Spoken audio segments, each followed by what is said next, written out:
तो हेलो दोस्तों यार, एक बार फिर से स्वागत है आपका मेरे यूट्यूब चैनल पे। तो दोस्तों यार, आज की इस वीडियो के अंदर हम कक्षा 12th के केमिस्ट्री का फर्स्ट चैप्टर जिसका नाम है ठोस अवस्था, उसको हम पढ़ने वाले हैं। मैं बता दूं कि इसको हम एकदम बेसिक लेवल से पढ़ेंगे, शुरुआत करेंगे और एडवांस लेवल तक लेके जाऊंगा मैं आपको। तो आपको पेन और कॉपी लेके बैठना है और बीच में फालतू के जो चूहा काटते हो वो नहीं काटना है।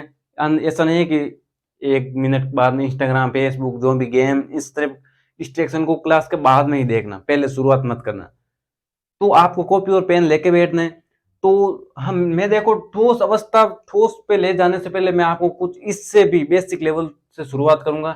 तो हम पढ़ेंगे कि पदार्थ क्या चीज होता है, क्योंकि पदार्थ से शुरुआत होती है एक केमिस्ट्री।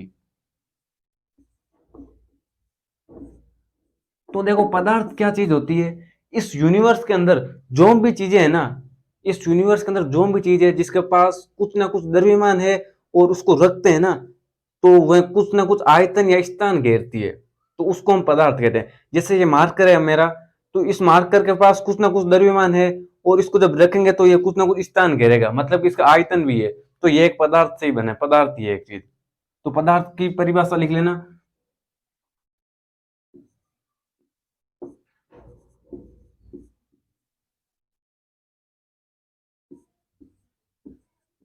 वह हर कोई वस्तु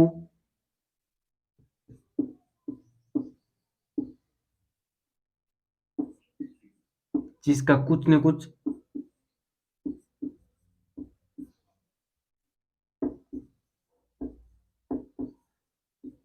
द्रव्यमान हो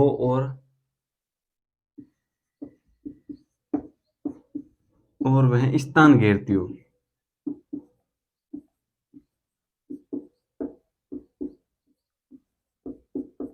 पदार्थ कहलाता है। तो आई होप यार आपको पदार्थ की परिभाषा समझ में आ गई होगी। आप किसी भी चीज को लेकर देख सकते हो, जैसे मोबाइल फोन है, मोबाइल फोन का भी कुछ ना कुछ द्रव्यमान है और इसको हम जब रखेंगे तो ये कुछ ना कुछ स्थान तो घेरता घेरता ही है ना। तो ये भी एक पदार्थ कहलाता है। तो अब हम और आगे चलेंगे कि भाई पदार्थ की अवस्थाएं कितनी होती है, मतलब पदार्थ कितने प्रकार का होता है।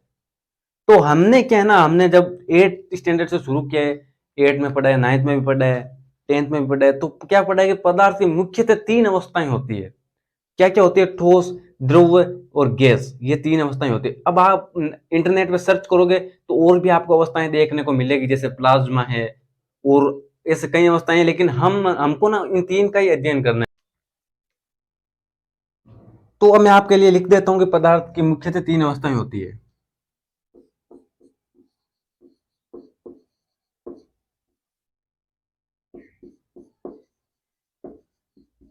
पदार्थ की मुख्यतः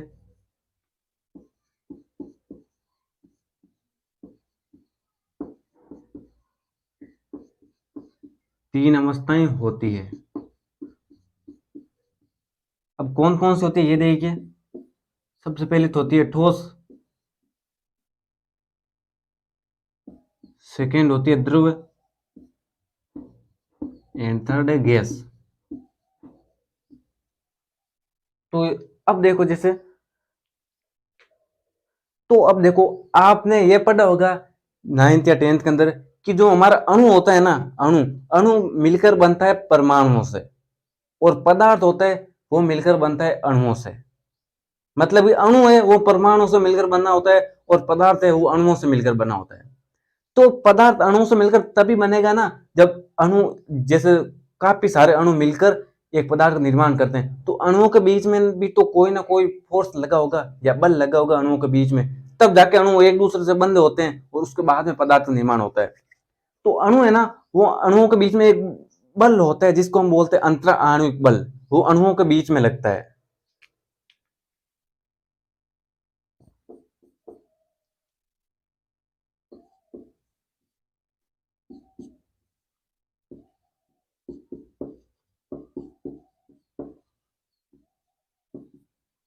अणुओं से मिलकर पदार्थ का निर्माण होता है।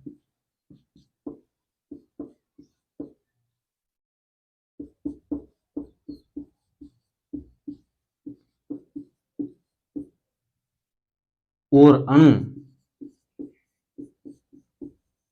एक दूसरे से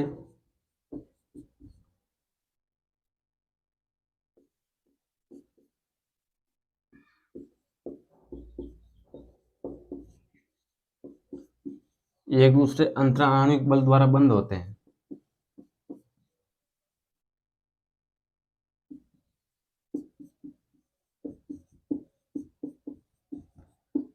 तो जो अणु होते हैं वो एक दूसरे से अंतराणविक बल द्वारा बंधे होते हैं।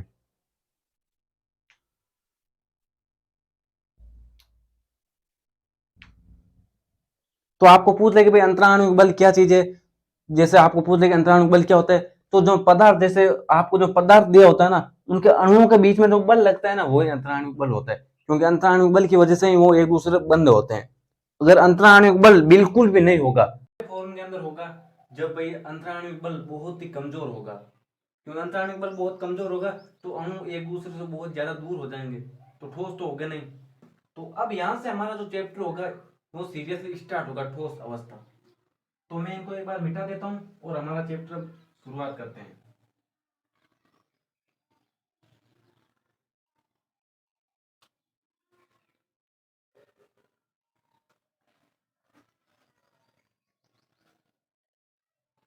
तो अंतराणविक बल आपको पता है ना, अंतराणविक बल दो अणुओं के बीच में लगने वाला जो बल होता है उसे अंतराणविक बल कहते हैं। अंतराणविक बल नाम से ही आपको याद आ जाना चाहिए, अंतराणविक बल मतलब अणुओं के बीच में लगने वाला बल। और एक चीज आपको और ध्यान में रखनी है जिसको हम बोलेंगे अंतराणविक दूरी।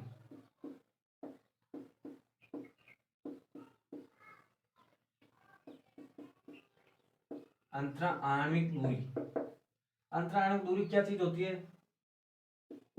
दो अणुओं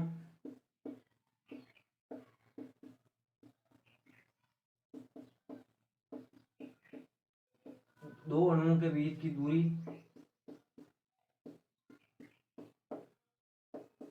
दो अणुओं के बीच की दूरी को अंतराणविक दूरी कहते हैं।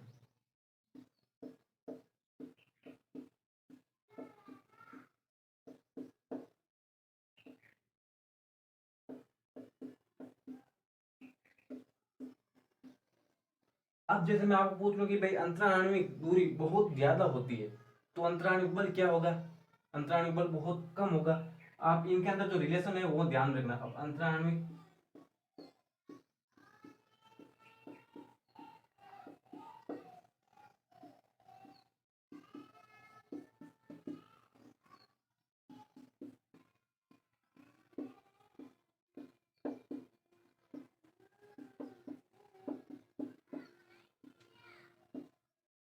दो अणुओं के बीच लगने वाला बल,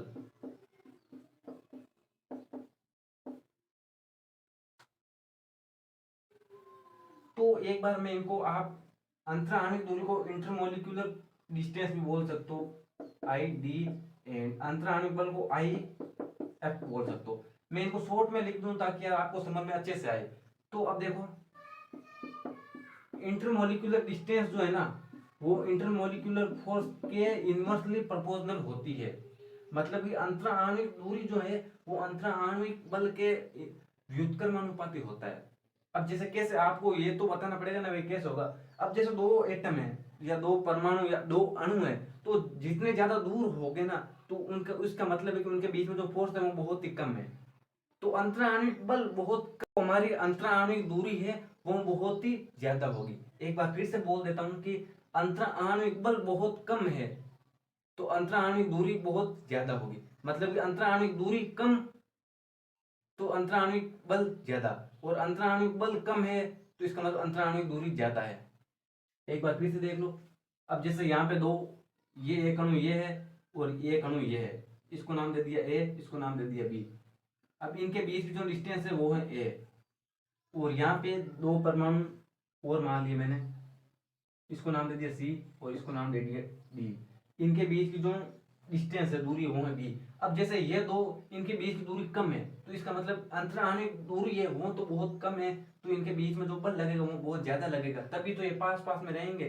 पास पास रहने की वजह क्या है कि अंतराणविक बल बहुत ज्यादा है तो दूरी कम रहेगी। और इनके बीच दूरी ज्यादा है, दोनों सी और डी के बीच में दूरी ज्यादा है, इसका मतलब अंतराणविक बल इनके बीच में कम लग रहा है, ये खींच नहीं पा रहा है अपने को। तो इस रिलेशन को आप ध्यान में रखना, intermolecular distance and intermolecular force, इसका मतलब अंतराणविक दूरी और इसका मतलब अंतराणविक बल। ये समझ में आ गया आपको? अब हम चलते हैं ठोस की तरफ।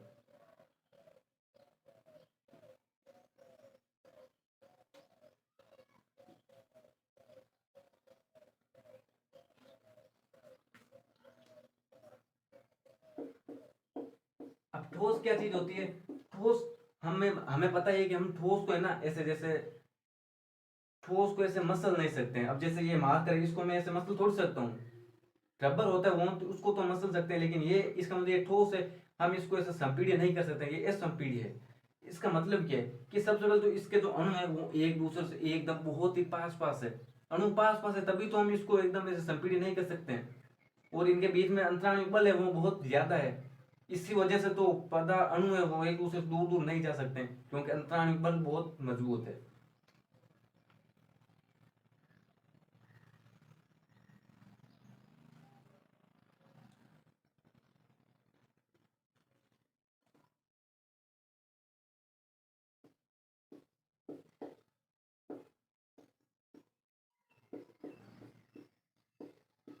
अब देखिए पदार्थ की अवस्थाएं कौन कौन सी है, ये हमको पता है,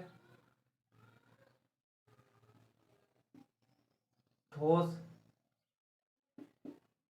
द्रव और गैस, ये हमें पता है। और एक प्लाज्मा भी होती है, प्लाज्मा हमारे कोर्स के अंदर नहीं है तो इसलिए हम उसको नहीं पढ़ सकते, तो भी मैं इसके बारे में आपको थोड़ा बहुत बता दूंगा। अब इसके अंदर मैं आपको पूछूं अंतराणविक बल, मैं पूरा नाम नहीं लिख रहा हूँ, आप लिख लें अंतराणविक बल।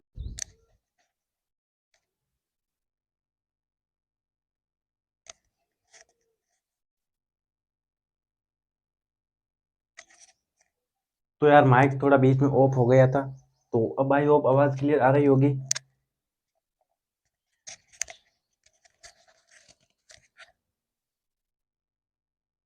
तो यहाँ पे मैं अब देखिए अंतराणविक बल, और यहाँ पे लिख देता हूँ अंतराणविक दूरी।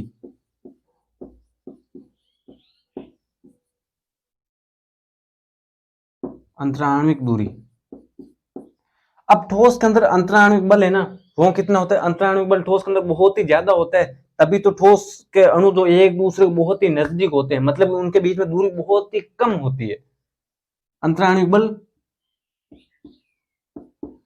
परबल होता है, और अंतराणविक दूरी न्यूनतम, न्यूनतम या आप जीरो भी बोल सकते हो, न्यूनतम या आप जीरो इस तरीके से भी लिख सकते हो, मतलब एकदम जीरो के एग्जैक्ट एग्जैक्ट तो जीरो नहीं, बट जीरो के लगभग जीरो ही हो सकती है। और जब द्रव के अंदर, द्रव एक तो द्रव होता है, एक द्रव्य होता है, द्रव्य पदार्थ को ही हम द्रव्य बोल सकते हैं, पदार्थ का दूसरा नाम द्रव्य ही है, और यहाँ पे द्रव है वो पदार्थ की एक अवस्था है, ये द्रव, ठीक है ना। तो इसके अंदर अंतराणविक बल क्या होगा? ठोस से थोड़ा कम, ठोस की तुलना में थोड़ा कम,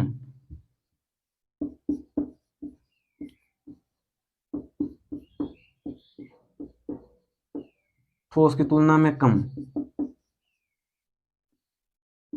और अंतराणविक, इसमें अंतराणविक दूरी कितनी होगी कि इसके अंदर अब अंतराणु अणुओं के बीच में कुछ दूरी होगी ना, तभी तो ये द्रव होगा, अगर एकदम अणु एकदम पास पास होते तो ठोस हो जाता ना।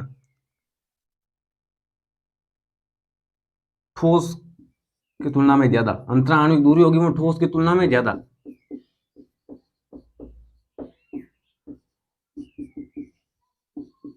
ठोस की तुलना में ज्यादा। और गैस के अंदर, गैस के अंदर तो बल बिल्कुल होता ही नहीं, अंतराणविक बल, बल बिल्कुल नहीं होता, तभी तो गैस के अंदर एक अणु यहाँ पे, एक अणु और कहीं पे, मतलब अणु बिखरे हुए होते हैं, तो यहाँ पे हम दुर्बल लिख सकते हैं, एकदम दुर्बल। भाई गैस के अंदर बिल्कुल भी अंतराणविक बल नहीं होता है, तभी तो जैसे हम ये एक रूम है, रूम के अंदर जब अगरबत्ती जलाते हैं तो वो धुआं वो पूरी तरह पूरे रूम के अंदर फैल जाता है, और गेट खोल देंगे तो और बाहर ही चला जाता है, मतलब इसके अंदर जो बल होता है वो परबल होता है, और अंतराणविक दूरी बहुत ही ज्यादा, मतलब सबसे ज्यादा गैस के अंदर। तो ये आपको समझ में आ गया ना। अब हम यहाँ पे एक कंसेप्ट, तो अब हम और एक कंसेप्ट और क्या पढ़ाने वाला हूं, जिसे देखो हम ठोस है, ठोस से जब द्रव के अंदर जाएंगे ना, ठोस से द्रव के अंदर जाएंगे तो हम उसे बोलेंगे गलनांक, क्या बोलेंगे? गलनांक। और द्रव से गैस के अंदर जाएंगे तो उसे हम बोलेंगे क्वंथनांक, क्वंथनांक। अब आप बोलोगे कि यार ये क्वंथनांक ये गलनांक क्या चीज है, हमारे कुछ भी पल्ले नहीं पड़ रहा है। तो देखो सबसे पहले ठोस है, ठोस से हम द्रव में कैसे जाएंगे? अब मैं ठोस का नाम लूं तो जैसे मान लो एक बार एक बर्फ है, अब हम बर्फ से पानी के पानी पानी की अवस्था कैसे लाएंगे? तो जब हम बर्फ को गर्म करेंगे ना तभी तो लिक्विड फॉर्म में आएगा, द्रव बनेगा। तो देखिए ठोस का वह ताप जिसके ऊपर में द्रव अवस्था के अंदर आ जाता है उसको हम गलनांक बोलते हैं। और द्रव से द्रव को, अब जैसे पानी है, पानी को और ज्यादा गर्म करते जाते हैं, और ज्यादा गर्म करते ही जाते हैं, हम मानते ही नहीं है, हम बहुत ही ढीठ आदमी है। तो फाइनली वो बेचारा क्या करेगा? गैस बनकर उड़ जाएगा। तो द्रव जिस ताप के ऊपर गैस बनकर उसका वाष्प प्रावस्था के बराबर हुआ ना, तो उस ताप को हम बोलेंगे क्वंतनाक। ठीक है ना? मैं इनकी आपको परिभाषा भी लिखवा देता हूं, ताकि यार मैं नहीं चाहता कि एग्जाम के अंदर आ जाए तो कुछ छोड़ के आओ आप। तो ये आपको, ये जो है आपको बना लेना है।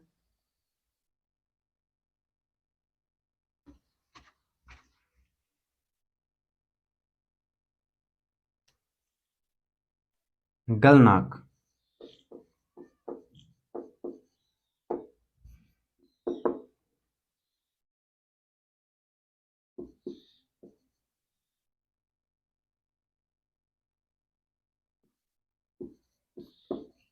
वह ताप जिस पर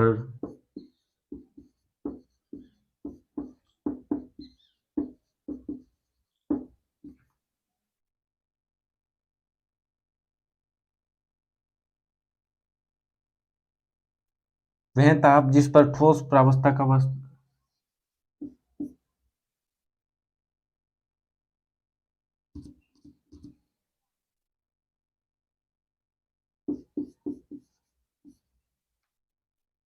एक बार मैं इसे मिटा देता हूं, कुछ अच्छी डेफिनेशन आए ना, तो क्या ना आप लिखो तो भी एग्जामिनर भी अच्छा फील करे।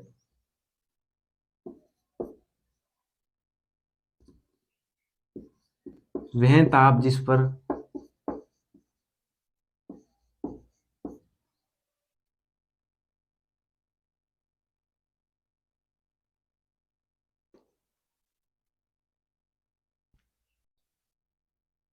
तो वह ताप जिस पर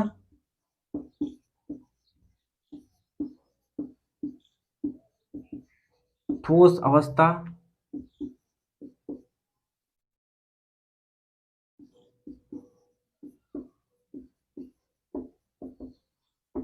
द्रव अवस्था में बदल जाती है।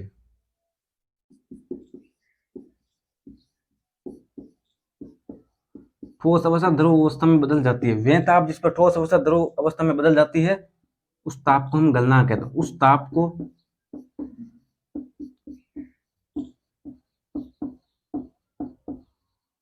उस पदार्थ का गलनांक कहते हैं।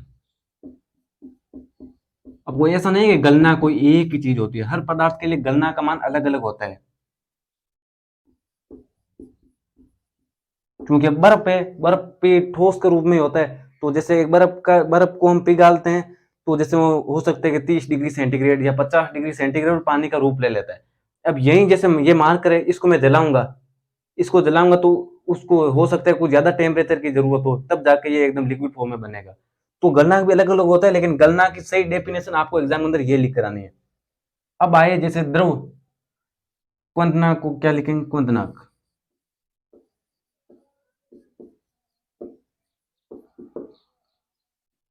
वह ताप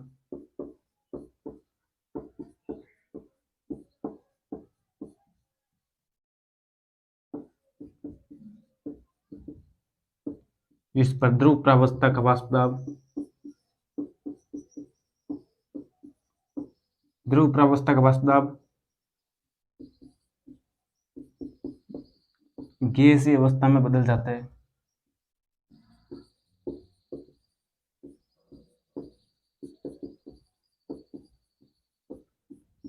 गैस अवस्था में बदल जाता है, उसे उस पदार्थ का,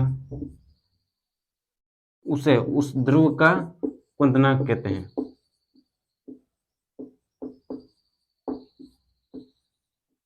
तो आई होप ये डेफिनेशन भी आपको समझ में आ गई होगी क्वंतनाक की।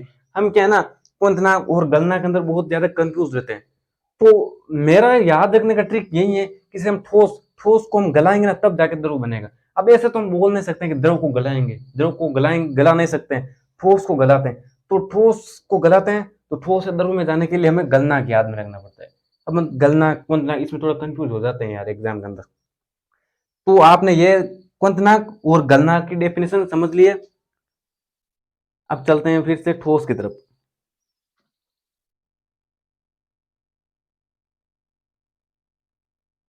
तो अब मैं इनको मिटा देता हूं,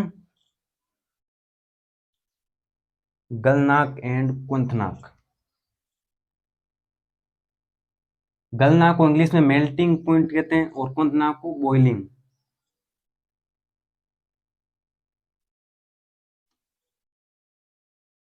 अब एक बार और हम ठोस द्रव गैस के बारे में कुछ और बता देता हूं मैं, उसके बाद में ठोसों के वर्गीकरण की तरफ बढ़ेंगे हम आगे कि भाई ठोसों को और कितने तरीकों में बांट सकते हैं।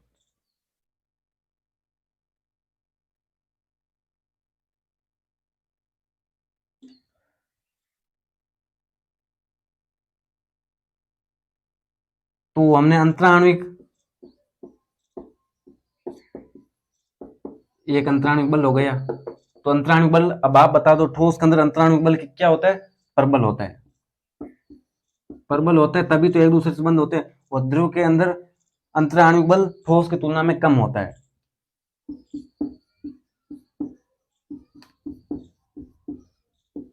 ठोस की तुलना में कम।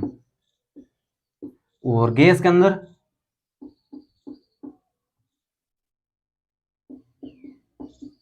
गैस के अंदर अंतराण्विक बल दुर्बल, ठीक है ना, दुर्बल। और दूसरा पॉइंट हमारा आता है अंतराण्विक दूरी। तो इसके अंदर अंतराण्विक दूरी न्यूनतम, मतलब कि लगभग 0 होती है। और द्रव के अंदर, इसके अंदर जो अंतराण्विक दूरी होती है वो काफी ज्यादा होती है ठोस से ज्यादा, या आप ऐसे लिख दो गैस से थोड़ी कम।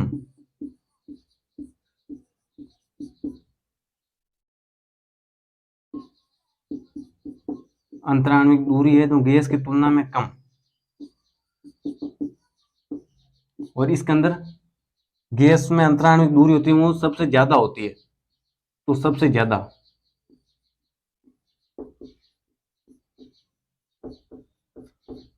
तो ये आपको समझ में आ गया ना। और अब तीसरा पॉइंट हम क्या लिख रहे हैं? आयतन और आकार।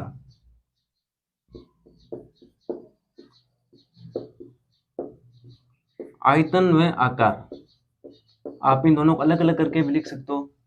तो ठोस का आयतन क्या होता है? ठोस, हम जैसे ठोस को किस रूप में लेते हैं, जैसे मारकर ही देख लो। अब इसका जो आयतन है वो तो, इसका आयतन निश्चित है ना, ऐसा तो है नहीं इसको ये बदल जाएगा।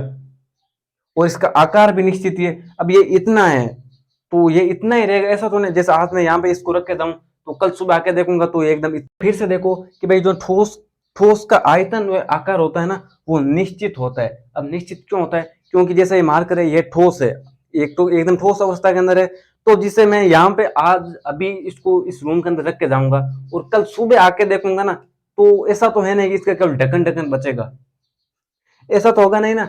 ये जैसा है वैसा ही रहेगा।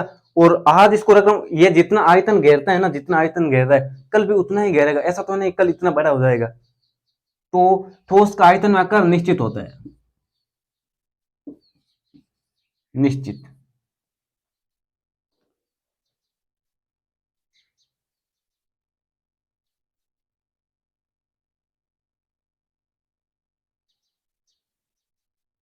अब ध्रुव है ना, जैसे देखो ये ध्रुव है, ध्रुव का आयतन तो निश्चित है बट इसका आकार निश्चित नहीं है। जैसे मैं आपको बता दूं, जैसे ये मेरे पास में एक पानी की बोतल है। अब इसके अंदर जैसे 1 लीटर पानी है। अब जब मैं इसको ना किसी अलग बर्तन के अंदर डालूंगा तो पानी तो 1 लीटर ही रहेगा ना, ऐसा तो नहीं पानी उस दूसरे के अंदर डाल दूंगा तो 2 लीटर हो जाएगा। तो पानी का आयतन निश्चित होगा बट आकार अलग अलग हो जाएगा। अब इसके अंदर पानी ने आकार दूसरा ले रखा है। और जब, और इसी पानी को जब मैं किसी घड़े के अंदर डाल दूं तो इसने आकार दूसरा ले लिया। घड़े के अंदर डाल दिया तो आकार दूसरा हो गया, हालांकि पानी तो 1 लीटर ही रहेगा ना। वैसे ही तो द्रव के अंदर आयतन होगा वो होगा निश्चित, ठीक है। आयतन होगा निश्चित, आकार होगा अनिश्चित, आकार होगा अनिश्चित। अब आते हैं गैस के अंदर। गैस को उदाहरण से बताओ, जैसे ये रूम है, अब मैंने इस रूम के अंदर एक अगरबत्ती जलाई, तो गैस का आकार तो कुछ होना है नहीं, ये तो पता ही यार आपको। आकार तो इसको क्या दे सकते हैं हम, आयतन पे ही बात करेंगे। तो जैसे इस रूम के अंदर मैंने एक अगरबत्ती जलाई, तो वो धुआं होगा वो पूरे रूम के अंदर फैल जाएगा। अब जब मैं इस गेट को खोल दूंगा तो धुआं और बाहर चला जाएगा। इसका कोई आयतन फिक्स तो होगा नहीं ना, ऐसा तो है नहीं कि अब इस रूम के अंदर ही रहेगा। तो इसका भी जो आयतन और आकार होता है ना, वो दोनों अनिश्चित होते हैं, अनिश्चित, ठीक है। ये आपको समझ में आ गया ना। और जो हमारे ठोस होते हैं ना, संपीड़ित, देख एक पॉइंट और लेते हैं, संपीड़ित। अब जो ठोस होते हैं उसको हम ऐसे मसल थोड़ी सकते हैं, जैसे ये मार्ग में इसको ऐसे थोड़ी इसको ये मैं मसल दूंगा। तो ठोस होते हैं वो होते हैं असंपीड्य। और द्रव भी लगभग संपीड्य होते हैं, ये संपीड्य ही होते हैं।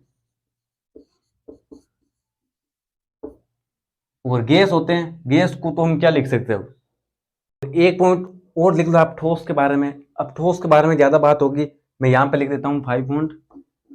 जो ठोस का घनत्व होता है ना, वो द्रव में गैस दोनों से ज्यादा होता है।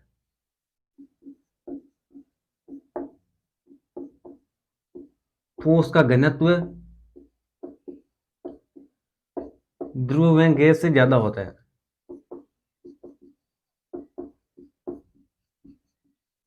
तो ये ठीक है, आपको समझ में आ गया। तो अब हम आगे चलते हैं। अब जैसे मैंने सबसे पहले आपको शुरुआत की पदार्थ से, कि भाई पदार्थ क्या चीज होती है, पदार्थ की कितने भागों में बांटा है, पदार्थ की अवस्थाएं कितनी होती है। तो पदार्थ की अवस्थाएं ठोस, द्रव में, गैस। अब हमने उसके अंदर ठोस के बारे में अलग से अध्ययन किया, द्रव में किया, गैस में किया। अब हम ये देखेंगे भाई ठोस को कितने भागों में बांटा गया है, किसके आधार पर।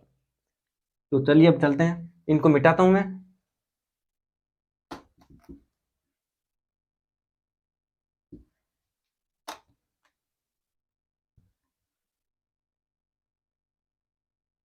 तो अब देखो यार, जैसे आपके भाई, जैसे आप मान लो कि 3 या 4 भाई हो आप, तो आप हो सकते हो सबसे छोटे हो या सबसे बड़े हो, ठीक है ना। तो आपके घर में आप वर्गीकरण कैसे है भाइयों का, जैसे एज के अनुसार आप सबसे बड़े हो, आपसे और कोई छोटा है, आपसे उससे छोटा, तो ऐसे वर्गीकरण है उम्र के आधार पे। और हाइट के आधार पर भी वर्गीकरण हो सकता है, जैसे आपकी हाइट सबसे ज्यादा है, हालांकि हो सबसे छोटे, तो आपकी हाइट के आधार पर भी वर्गीकरण कर सकते हैं। जैसे चारों को खड़ा करना है तो हाइट के आधार पर खड़े करेंगे। और वैसे और जैसे देख लो कि हम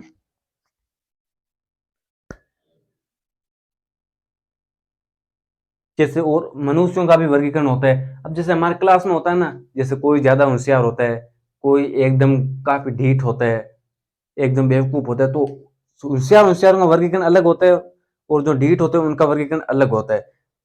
तो वैसे ही ठोसों का वर्गीकरण भी किया जाता है, कि ठोस भी किस हिसाब से है। ठोसों के अंदर भी एकता है, या ये भी अलग अलग ऐसे हैं।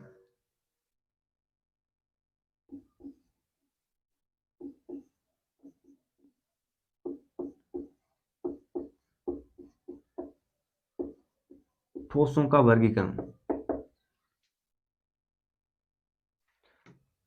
तो हम देखो सबसे पहले हम ठोसों का वर्गीकरण का आधार लेंगे ज्यामिति के आधार पर। ठोसों का वर्गीकरण का आधार ज्यामिति का आधार है,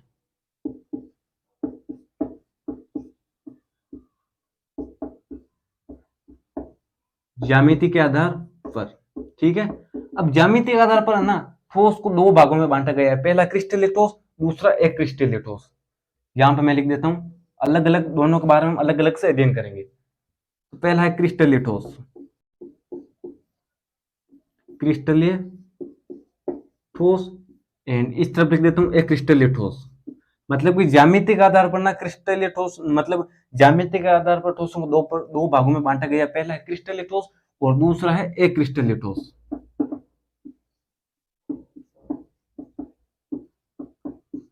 अक्रिस्टलीय ठोस। अब इनके बारे में हम बात करेंगे, समझाऊंगा मैं आपको अलग से।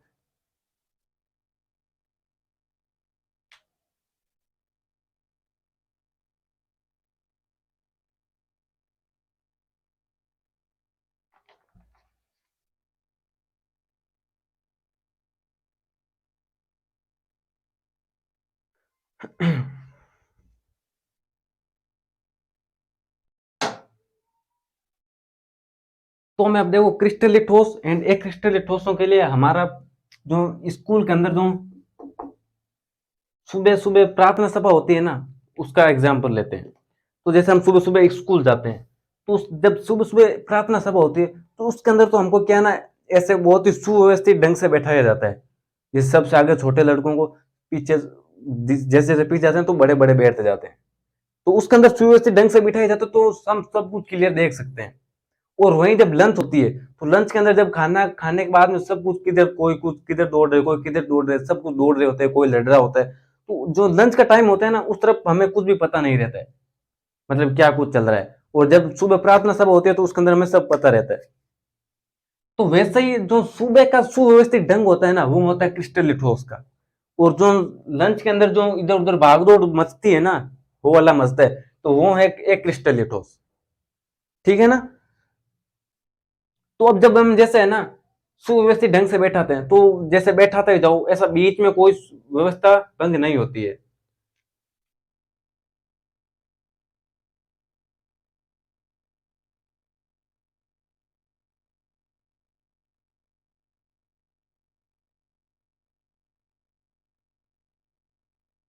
तो अब इसके अंदर हम सबसे पहले एक पॉइंट लिख देते हैं, गलना का क्रिस्टल ठोस।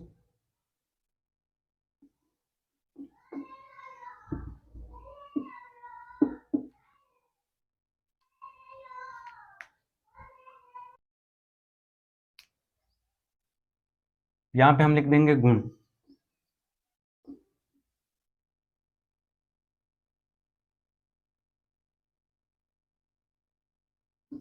तो सबसे पहले हम पहला पॉइंट लेंगे ज्यामिति। क्या लेंगे? ज्यामिति। तो जो क्रिस्टलीय ठोसों की ज्यामिति होती है, तो क्रिस्टलीय ठोसों की ज्यामिति कैसे होती है? निश्चित। निश्चित क्यों होती है? क्योंकि जो क्रिस्टलीय ठोस होते हैं ना, वो छोटे छोटे कणों से मिलके एकदम उनकी व्यवस्था होती है ना, वो एकदम सुव्यवस्थित होती है, ताकि इनका जो क्रम है ना, वो लंबे समय तक चल सके। तो ज्यामिति निश्चित ज्यामिति होती है।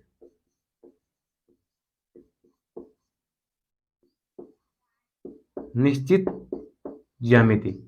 इसका एक जैसे मैं आपको चित्र बनाकर बताऊं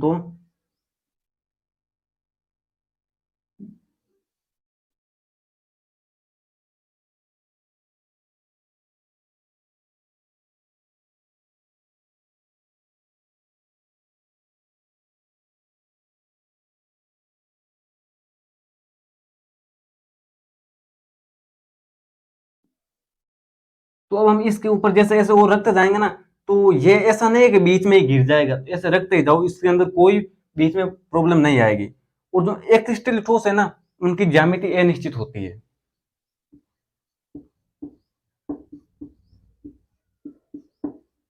इनकी ज्यामिति कैसे होती है? अनिश्चित।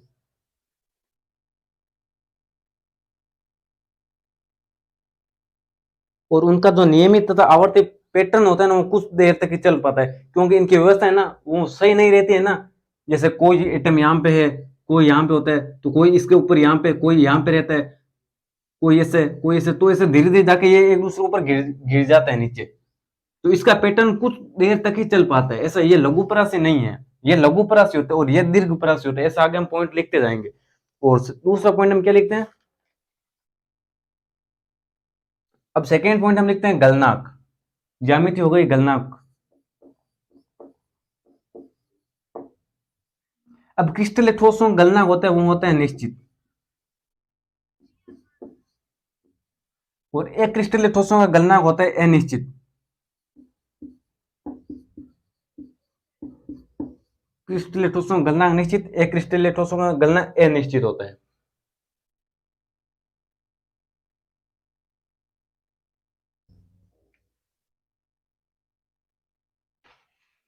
और दूसरा क्या देखते हैं? विदलन गुण। और इनका विदलन गुण, विदलन गुण का क्या मतलब होता है मैं बता रहा हूं। जैसे विदलन का मतलब कोई ठोस होता है ना, जैसे ये मार्कर है, इसको हम एकदम धारदार हथियार से बीच से काटेंगे ना, तो इसकी जो जो सतह होगी वो कैसे होगी? तो इसको जब बीच से काटेंगे ना क्रिस्टल ठोसों को, तो एकदम सपाट और चिकनी सतह प्राप्त होती है।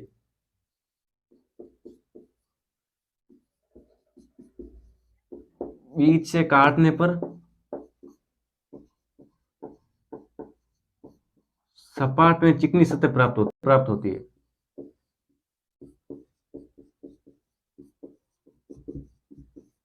और एक क्रिस्टल या ठोस को बीच से काटेंगे तो खुरदरी सतह प्राप्त होगी।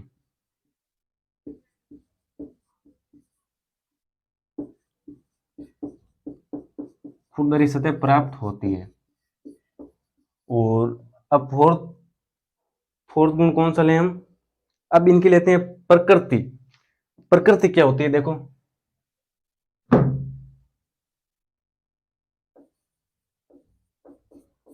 ये क्रिस्टल ठोस होता है ना, ये वास्तविक ठोस होते हैं।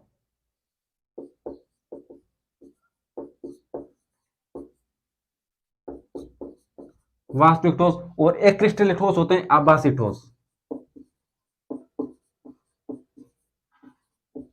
आभासी ठोस का मतलब ये दिखने के अंदर ठोस दिखते हैं, लेकिन इनका आंतरिक गुण देखें ना तो ये आभासी होते हैं। ये केवल बाहर से बताते हैं कि मैं एकदम ठोस हूं। और अब हम और शायद एक बार फ्रेम चेक कर लेता हूं मैं, तो आ जाएगा। अब देखो, अब हम इनकी लेते हैं देशिकता। अब देशिकता का मतलब क्या है देखो, यहां पे समझा रहा हूं। जैसे अब ठोस के लिए आप NaCl को ले लो, कहां पे बना हूं मैं, इसको मिटा रहा हूं, ठीक है ना।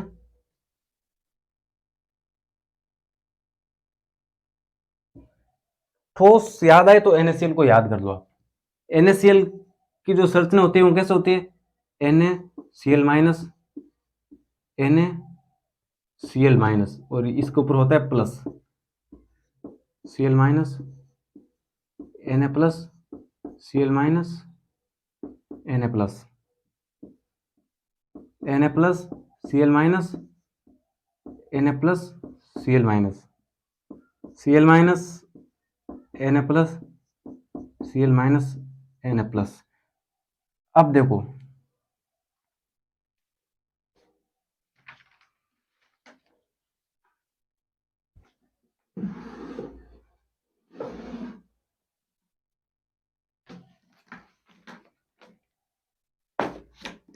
अब इसके अंदर जब आप जैसे यहां पे खड़े हो जाओ, यहां पे खड़े हो जाओ और अपने चारों तरफ देखोगे ना, तो अपने चारों तरफ Cl ही Cl है। ये Cl, ये Cl, ये Cl, और ये Cl, ठीक है ना। मतलब और इस हर Na के चारों तरफ देख लो Cl है। इस Na के चारों तरफ ये Cl, ये Cl, ये Cl, ये Cl, और ये आपस में कनेक्ट हो गई। हर Na के चारों तरफ Cl है और हर Cl के चारों तरफ Na है। जैसे ये Cl है तो एक ये Na, ये Na, ये Na, ये Na, ये एक ये Cl ले लिया तो इसके चारों तरफ Na है। हर Cl के चारों तरफ Na और हर Na के चारों तरफ Cl है। इसका मतलब आप इनकी देशिकता की बात करो ना,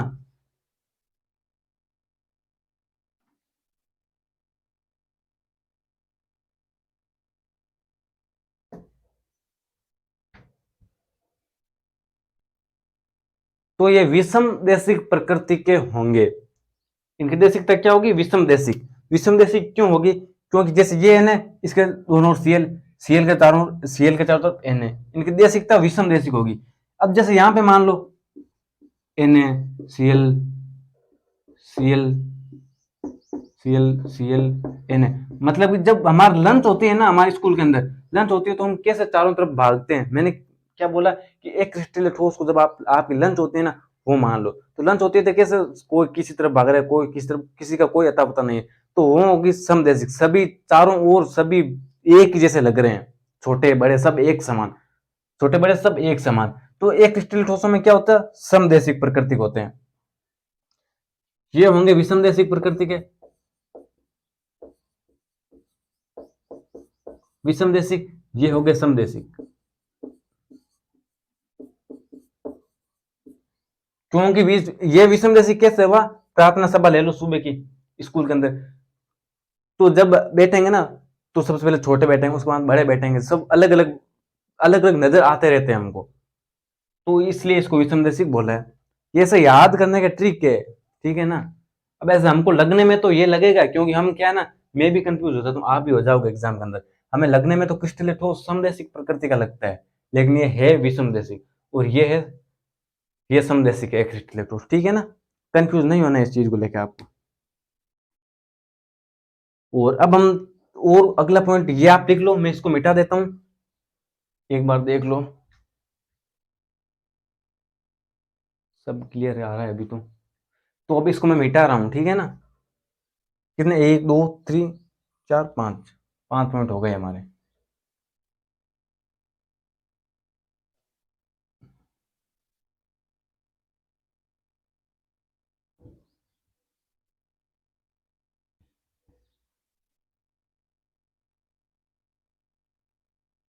छठा पॉइंट क्या लेते हैं हम अब, अवयवी कणों के व्यवस्था का क्रम, इनको भी मिटा ही देता हूं।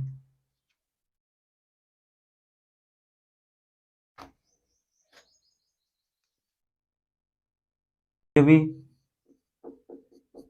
कणों की व्यवस्था का क्रम,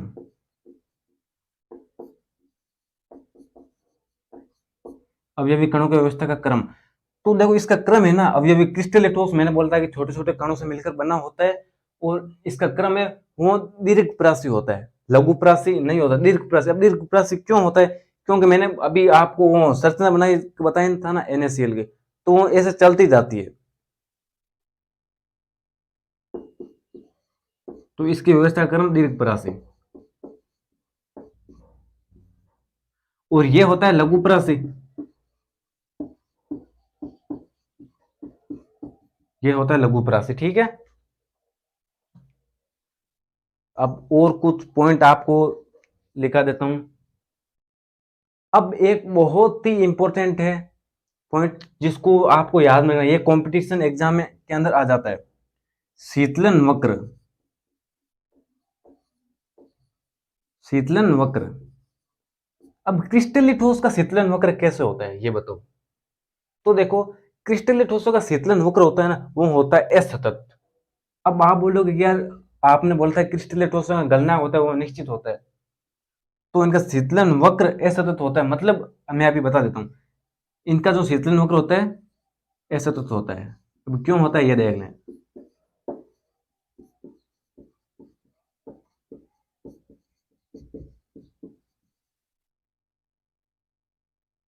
अब जैसे मैंने क्या बोला था कि इस क्रिस्टलीय ठोसों का गलनांक निश्चित होता है, तो इनका गलनांक तो निश्चित ही होता है, लेकिन डिफरेंस क्या होता है देखो, एक बार मैं देख लेता हूँ फ्रेम के अंदर, तो अब क्लियर आ रहा है। तो अब यहाँ पे हमारा आ जाएगा ताप सेंटीग्रेड के अंदर, ताप सेंटीग्रेड के अंदर, और यहाँ पे आ जाएगा हमारा टाइम। तो अब जैसे यहाँ पे मान लो सबसे पहले 20 सेंटीग्रेड, 20 डिग्री सेंटीग्रेड, यहाँ पे 40 डिग्री सेंटीग्रेड, यहाँ पे 60 डिग्री सेंटीग्रेड, यहाँ पे 80 डिग्री सेंटीग्रेड।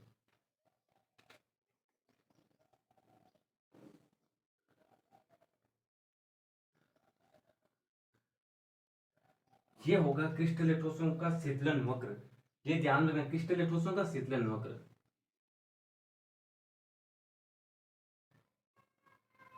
अब इन पॉइंट का क्या मतलब है, तो इनको हम बोलेंगे अवस्था परिवर्तन। इन पॉइंट का मतलब है अवस्था परिवर्तन, ठीक है।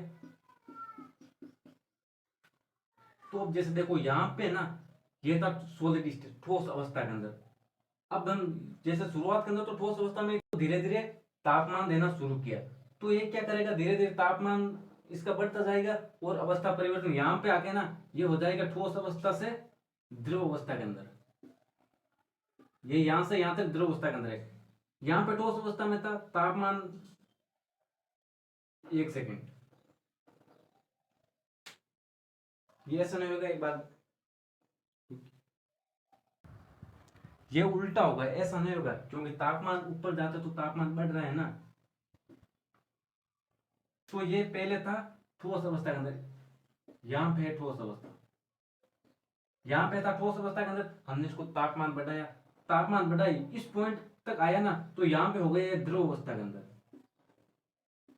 यहां तक अब जैसे यहाँ पे कितने 60 डिग्री सेंटीग्रेड, ये कुछ देर तक द्रव अवस्था के अंदर रहा और हमने उसका और तापमान बढ़ाया, तो और तापमान बढ़ाया तो यहाँ इस स्टेट के अंदर ये किसमें आ गया, गैस स्टेट के अंदर, तो गैस अवस्था। ये आपको समझ आ गया ना। अब तो अब एकदम यही है, तो स्टार्टिंग के अंदर जो हमारा जो ठोस था, स्टार्टिंग के अंदर ठोस अवस्था के अंदर था और हमने इसको तापमान दिया, तो एक निश्चित ताप के बाद में, निश्चित ताप के बाद में ये इसने जो अवस्था चेंज की द्रव अवस्था आ गई, उसके बाद और ताप दिया तो ये आ गया गैस अवस्था के अंदर। तो इसका शीतलन वक्र जो है ना वो असतत है, एक सतत नहीं है। असतत कैसे, पहले ऐसा चला फिर ऐसा फिर ऐसा। ये आपको समझ में आया कि नहीं आया? यहाँ पे आप देख लो टाइम 20 40 60 सेकेंड के अंदर, ठीक है ना। तो ये एक क्रिस्टलीय ठोसों का शीतलन वक्र। और अब यहाँ पे इनका बना देते हैं एक क्रिस्टलीय ठोसों का। यहाँ पे तापमान, यहाँ पे time 20 40 degree centigrade, 60 degree centigrade, 8 degree centigrade, 20 second, 40 second, 60 second, ठीक है ना। तो अब ये क्या करेगा ना,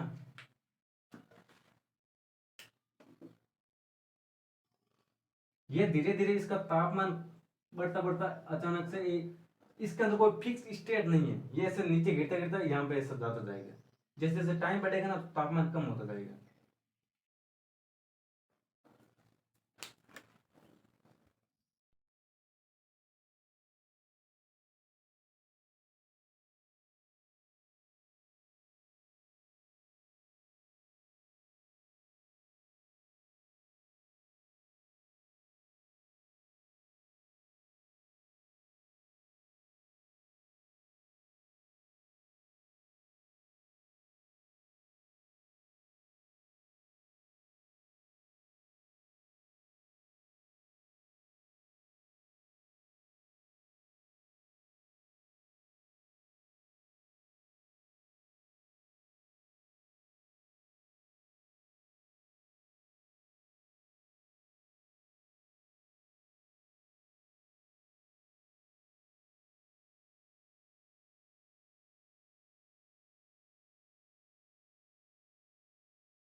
तो दोस्तों यार सॉरी यार, थोड़ा माइक की आवाज़ नहीं आ रही थी, तो अब क्लियर आ रही होगी। हालांकि मैंने ज़्यादा नहीं पढ़ाया था, शीतलन वक्र पढ़ाया था और उसके बाद में ये उदाहरण लिखवाए थे और ये प्रॉपर्टी लिखवाए थे। तो एक बार फिर से मैं रिपीट कर देता हूँ कि क्रिस्टलीय ठोसों का शीतलन वक्र होता है ना, वो असतत होता है। क्रिस्टलीय ठोसों का शीतलन वक्र असतत होता है। असतत क्यों होता है? क्योंकि ये ऐसे ग्राफ देख लो, आपको ग्राफ बनाना पड़ जाए बोर्ड के अंदर, तो आप इस कॉपी के अंदर नोट कर लेना कि यहाँ पे ठोस अवस्था के अंदर था, उसका टेम्परेचर बढ़ाया, ये द्रव अवस्था के अंदर है, और टेम्परेचर बढ़ाया तो गैसीय अवस्था के अंदर है। ठीक है ना? तो इसका ये वक्र है ना, ये असतत है, पहले से ऊपर गया, फिर इक्वल, फिर ऊपर गया। और एक क्रिस्टलीय ठोसों का जो भी शीतलन वक्र है वो सतत होता है। ये सबसे पहले ऐसे कम होता गया, फिर ऐसे चला। इसको आप ध्यान, ये आपको कॉपी के अंदर लिख लेना है। और उसके बाद मैंने एक और उदाहरण बताया, क्रिस्टलीय ठोसों के अंदर है ना, वो परवाह का गुण नहीं पाया जाता है, और एक क्रिस्टलीय ठोसों के अंदर परवाह का गुण पाया जाता है। अब क्यों पाया जाता है? जैसे पुराने समय के अंदर राजा महाराजा के जो महल होते थे ना, उनकी जो खिड़कियां होती थी वो कांच की बनी होती थी। अब वो क्या, धूप धूप में से सामने रहते थे, तो धूप की वजह से तापमान बहुत ज्यादा हो जाता था, तो ऊपर से वो क्या होता है, तापमान ज्यादा हो जाने की वजह से ऊपर से बहकर नीचे आ जाती थी, तो नीचे से तो वो खिड़की मोटी हो जाती थी और ऊपर से एकदम पतली हो जाती थी। तो इसका मतलब ये है कि कांच है ना, वो एक क्रिस्टल ठोस हो गया, उनके अंदर परवाह का गुण होता है। तो उसके बाद मैंने उदाहरण लिखवा दिए। क्रिस्टलीय ठोसों के उदाहरण का नाम लेते ही आपके दिमाग सबसे पहले NaCl खटक जाना चाहिए कि क्रिस्टलीय ठोस का उदाहरण था NaCl। तो NaCl FeCuAg, मतलब आयरन कॉपर सिल्वर, ये है क्रिस्टलीय ठोस। और एक क्रिस्टलीय ठोस कांच रबर प्लास्टिक है। अब जैसे सर्दियों के अंदर हम उत्पाद ऐसे तो काम करते ही होंगे, मैं भी करता हूँ, आप भी करते हो, कि सर्दियों के अंदर जैसे हम गाड़ियों का टायर जलाते, जैसे हमारे कोई पुराने खराब टायर होते हैं ना, हम उसको जलाते हैं, तो जलाते तो क्या होता है कि एक तरफ से तो वो जलता रहता है और एक तरफ से जैसा था वैसा का वैसा ही रहता है। इसीलिए था कि दोनों एक क्रिस्टल ठोस होता है ना, उनका गलना होता है वो अनिश्चित होता है, एक तरफ से जलता है, एक तरफ से जैसा था वैसा ही रहता है, टायर हुआ, ट्यूब हुआ, रबर हुआ, वैसे। इसीलिए भाई रबर है ना, वो एक क्रिस्टल ठोस है। तो ये है यार, मैंने एक बार फिर से रिपीट कर दिया, आपको समझ में आ गया होगा।